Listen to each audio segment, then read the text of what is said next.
What's up everybody, and thank you for joining me for another video. My name is Whack4863, but you can call me Whack. So on my way to kill the Witch Queen the other day, she stopped to have a conversation with me. Believe it or not, she wanted to talk to Phoenix about the fact that the videos that I've uploaded have basically been, here's how you kill the Witch Queen really quick and easy, and she felt like there was a lot more to her story that needed to be told than just how quickly you can kill her. What's interesting about the Witch Queen is that it's not the actual Witch Queen that you fight, it's actually Rasma. But the Witch Queen, the original one, has lore stones that are placed all around the exiled lands.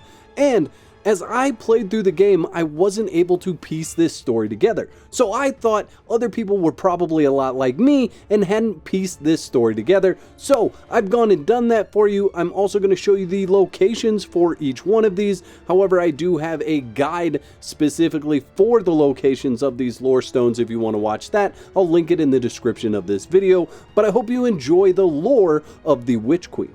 You are not alone. You are not less than them. You can be free. You do not have to believe their lies. I have left these stones for you, my lost and misguided children. I have subverted their sorceries, so that only slaves of the bracelet can hear my message. I am the mother of your race.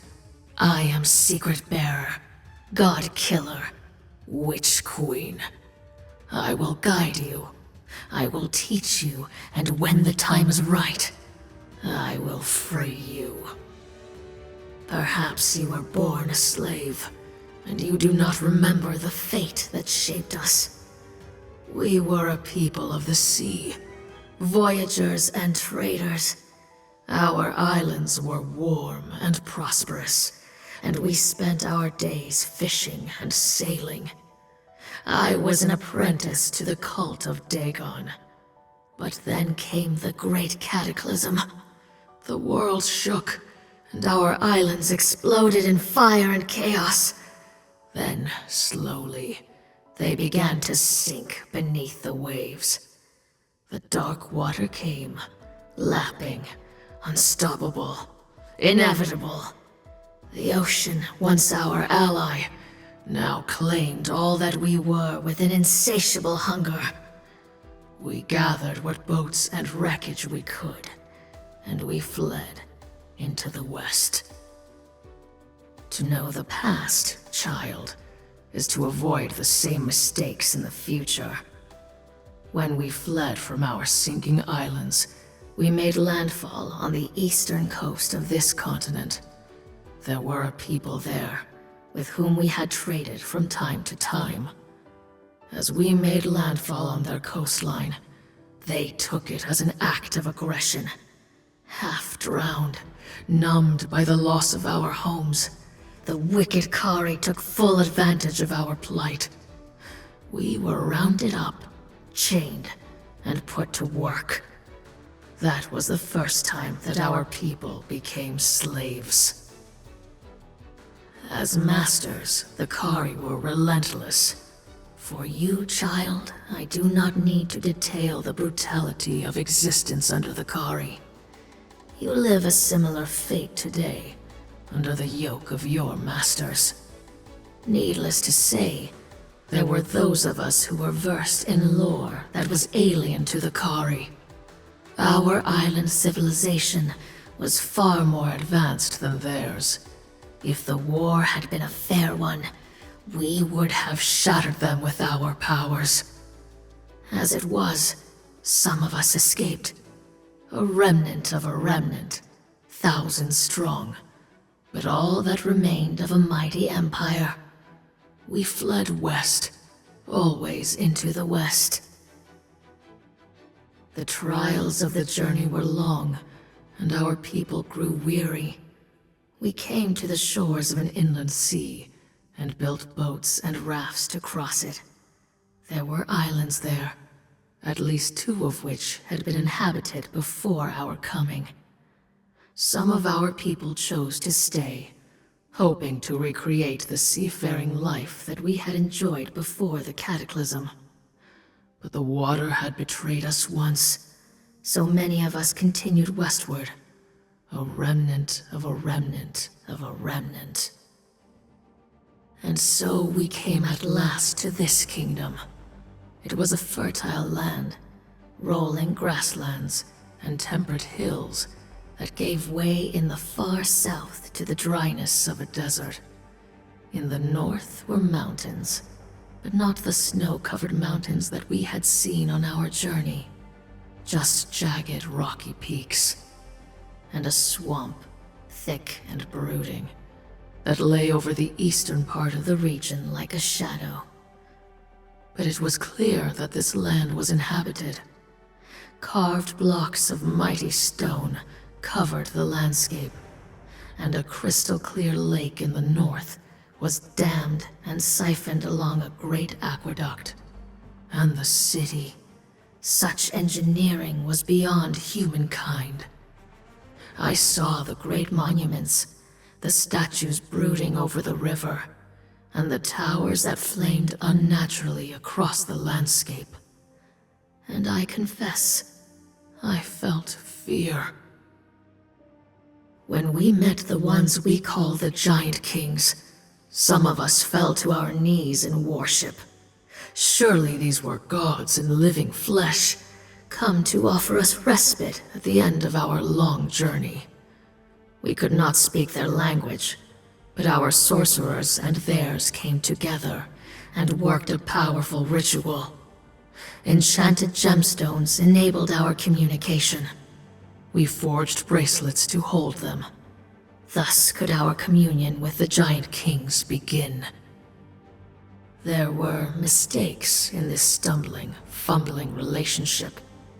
Our allies had little contact with humans, and our impatience as a people meant nothing to creatures with such long lives. To us, they were painstakingly slow to deliberate and make decisions. To them, we were like children who rushed forward without thinking. Still, there was progress. They had agreed that we could settle the swampy lands on their eastern borders.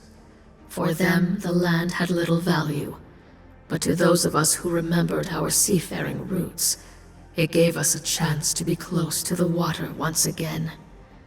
And, given time, we would be able to call upon Dagon once again.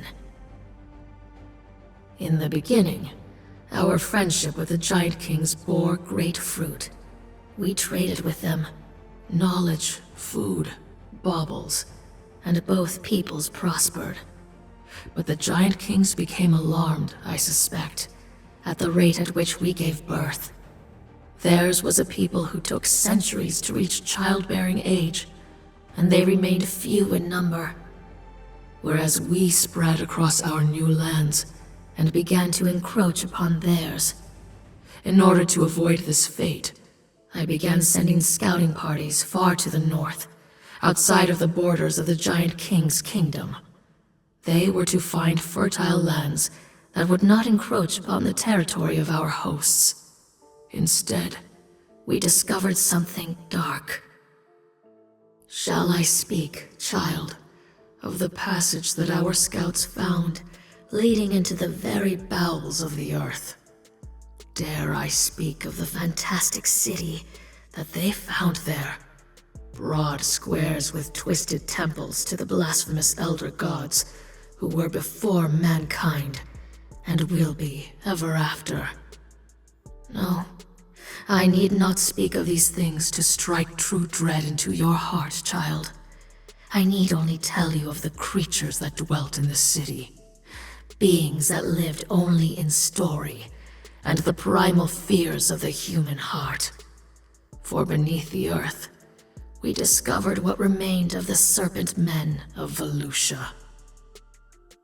We confronted the Giant Kings and the Triumvirate with their darkest secret, and they did not deny it. How could we trust them, allied as they were with the ancient enemies of mankind? I gave them an ultimatum: to give us the northern lands, to stay their hand while we exterminated the serpent men. They refused. War was inevitable. In wartime, there is enough blame. Who struck the first blow? I cannot say. They enslaved you, twisting the bracelets to their corrupted ways. We retaliated by destroying their aqueduct. We established an outpost, Zula, in the north, to watch the serpent men and prevent them from joining with their allies. And I began to formulate a powerful sorcery to ensure the safety of our people. The war continues, child. I cannot say when it will end. You may not remember us. You may not have been born among us. But I urge you to join us. Resist. Sabotage the giant kings and their works. We are coming for you. I'd like to thank all my YouTube members for your continued support. Y'all are absolute legends. If you'd like to become a legend, there's a button that says join on this page. Click that for details. There's 2 videos on the screen. Click one of those to watch next, and I'll meet you over there.